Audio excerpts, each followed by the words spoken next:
Dans cette vidéo, je vais t'expliquer quelque chose que j'ai mis 10 ans à comprendre. Il y a 2 jours, j'ai fait castrer mon chien parce qu'il avait une testicule qui était rentrée à l'intérieur. Mais aussi parce qu'il était beaucoup trop fort, beaucoup trop plein de testostérone. Et depuis que je l'ai fait castrer, son attitude a totalement changé. Je dirais même que son énergie globale a changé.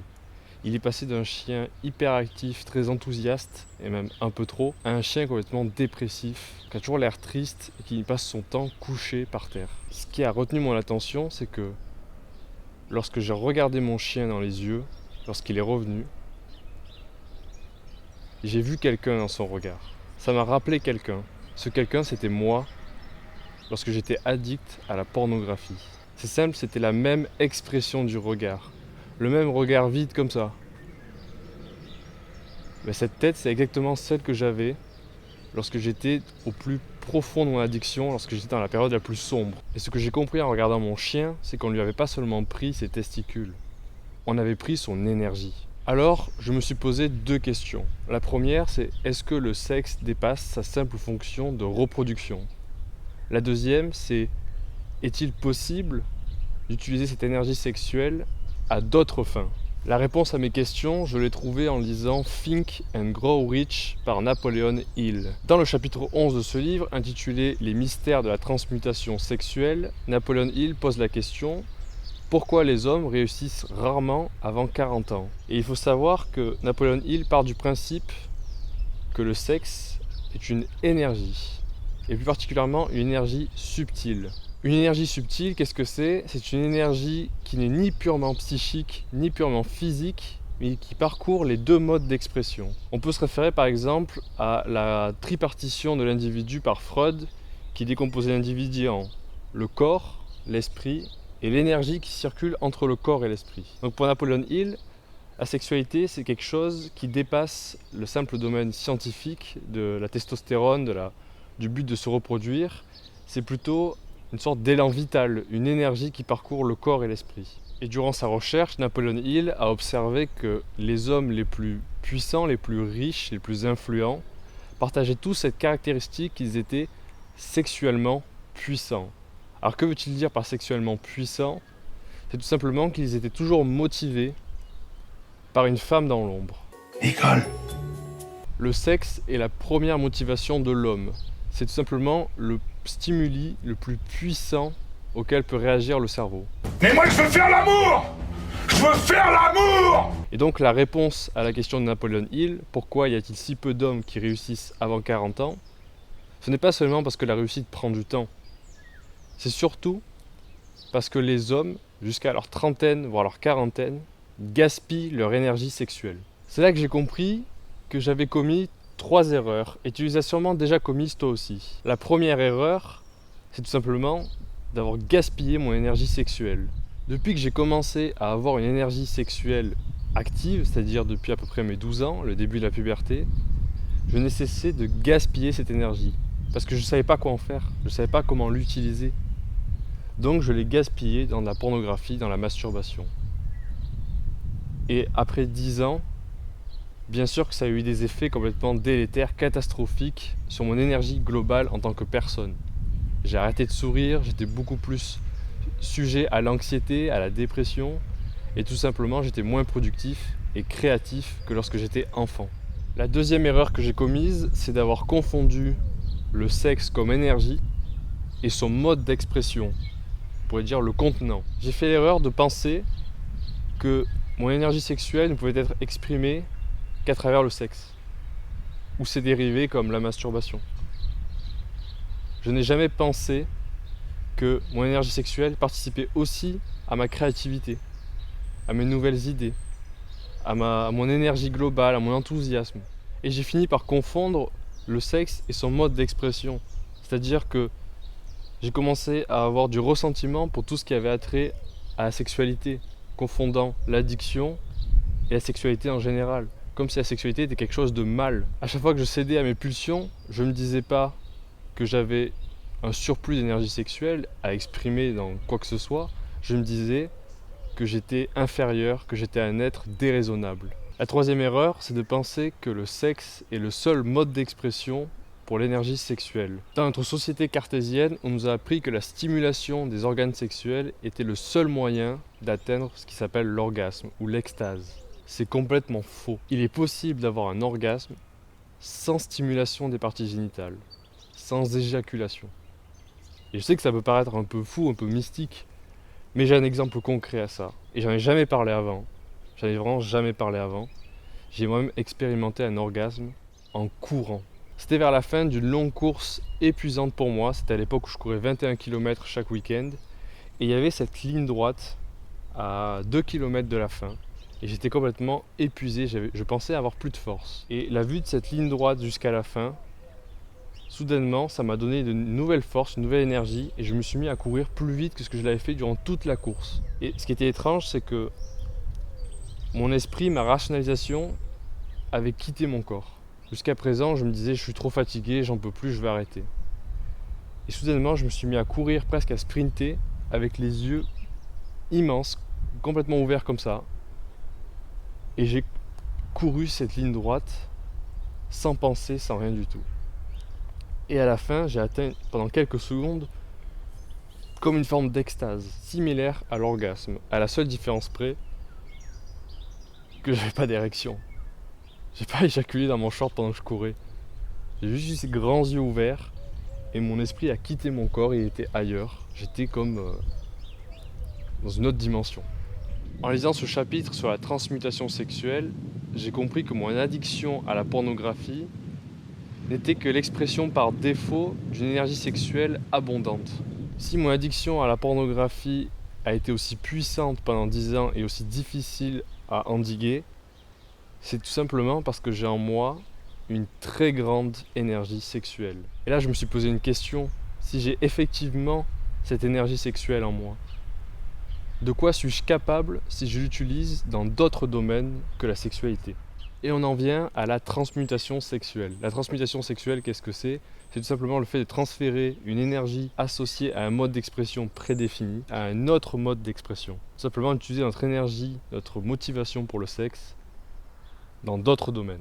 Pour effectuer une transmutation sexuelle, c'est très simple et il suffit de seulement 3 étapes. La première, c'est bien évidemment d'être abstinent. Si tu n'es pas abstinent et que tu éjacules tout le temps, tu ne pourras jamais accumuler l'énergie sexuelle nécessaire pour l'appliquer à d'autres projets. Tu seras toujours en manque d'énergie. La deuxième étape, c'est de méditer en pleine nature. Pourquoi en pleine nature spécifiquement ?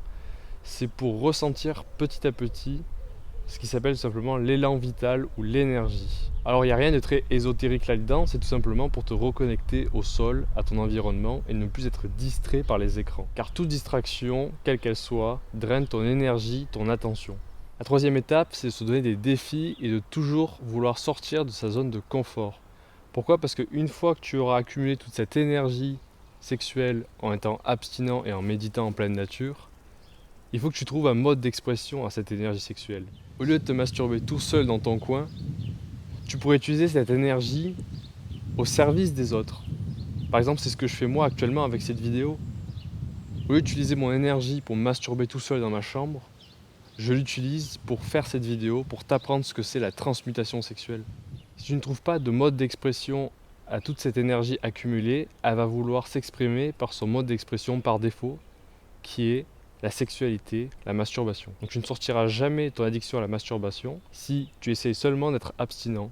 Il faut être abstinent, mais aussi avoir des projets dans lesquels investir cette énergie. Si tu n'es toujours pas convaincu par la transmutation sexuelle, laisse-moi t'énoncer 4 bénéfices que j'ai observés personnellement. Le premier bénéfice, c'est l'augmentation de la testostérone. Alors la testostérone, qu'est-ce que ça fait concrètement ? Physiquement, ça va augmenter ta masse musculaire et te rendre plus masculin. C'est-à-dire que tu vas avoir une meilleure posture, plus ouverte, plus droite. Et psychiquement, ça augmente ta confiance en toi.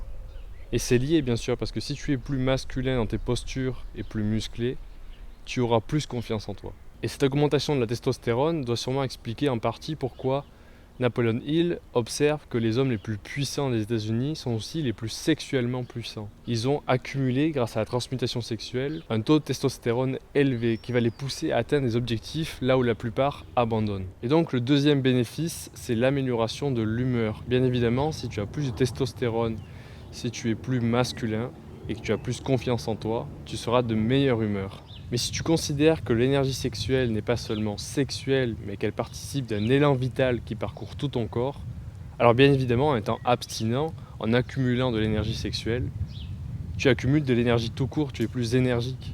Et si tu remontes à ma toute première vidéo qui s'appelait Retour à zéro, Hier, je me suis masturbé. et que tu regardes cette vidéo puis que tu reviens à celle-ci, tu observeras une différence drastique. Comme si je n'étais plus la même personne. Lorsque tu regardes ma première vidéo, tu verras que j'étais très peu énergique, très peu masculin. Parce que j'avais pas d'énergie, parce que je venais de me masturber il y a quelques heures. Un autre bénéfice que j'ai observé, c'est l'augmentation de la productivité et de la créativité. Tout simplement parce que au lieu de te masturber, tu vas utiliser ton temps pour faire d'autres choses plus créatives. Et cette augmentation de la créativité, je ne saurais pas vraiment l'expliquer, bien que je l'ai vraiment observé.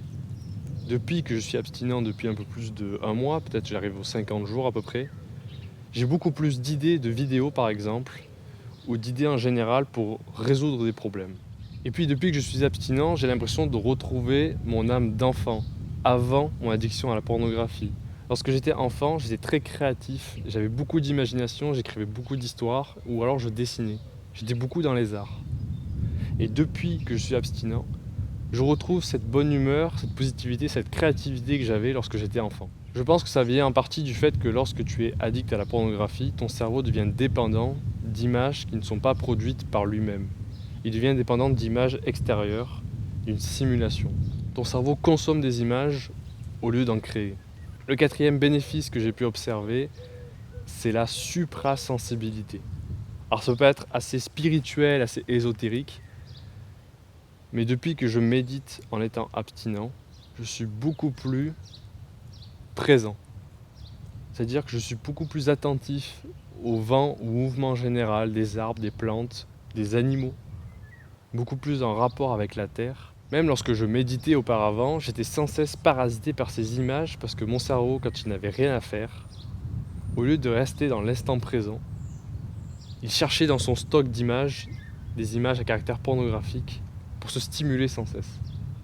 Et donc depuis que je suis abstinent, que j'opère cette transmutation sexuelle, je suis beaucoup plus présent. Je veux être direct avec toi. Tu ne réussiras jamais dans quoi que ce soit si tu ne respectes pas ce principe de l'énergie sexuelle. Alors maintenant tu pourrais me dire que oui, l'énergie sexuelle c'est pas prouvé scientifiquement, c'est quelque chose d'ésotérique, le sexe c'est que du contact physique, c'est que la stimulation des organes sexuels. Mais qu'est-ce que tu as gagné à ça? Tu rates une partie importante de l'équation. Et tu n'as aucun bénéfice à continuer à te masturber en disant le sexe c'est que du sexe, ça n'a rien à voir avec les autres aspects de ma vie. Soyons clairs, quasiment personne aujourd'hui ne sait ce que c'est qu'une transmutation sexuelle. Et parmi le peu qui savent ce que c'est, il y a un très faible pourcentage qui l'applique réellement et avec sérieux. Tu disposes maintenant entre tes mains d'une arme qui pourrait écraser ta compétition. Avec la transmutation sexuelle, tu peux gagner 10 ans d'avance. Rappelle-toi la question de Napoléon Hill, pourquoi si peu d'hommes réussissent avant 40 ans? Parce qu'ils dissipent et ils gaspillent jusqu'à 40 ans leur énergie sexuelle. Si maintenant tu as 20 ans, alors tu as 20 ans d'avance. Tu vas écraser ta compétition, personne ne pourra rivaliser avec toi, à part ceux qui font une transmutation sexuelle. Mais comme je te l'ai déjà dit, il y en a très peu qui le font. Si au lieu de gaspiller ton attention et ton énergie dans la masturbation, dans la pornographie ou dans les filles, pour les plus chanceux, si au lieu de faire ça, tu utilises ton attention, ton énergie pour te focaliser, te concentrer sur des projets ambitieux, alors rien ne peut t'arrêter. Tu es inarrêtable. Je t'encourage vivement à prendre la transmutation sexuelle au sérieux, car c'est ce qui pourrait véritablement différencier celui qui échoue de celui qui réussit. Je te laisse avec ma dernière vidéo et je te dis salut!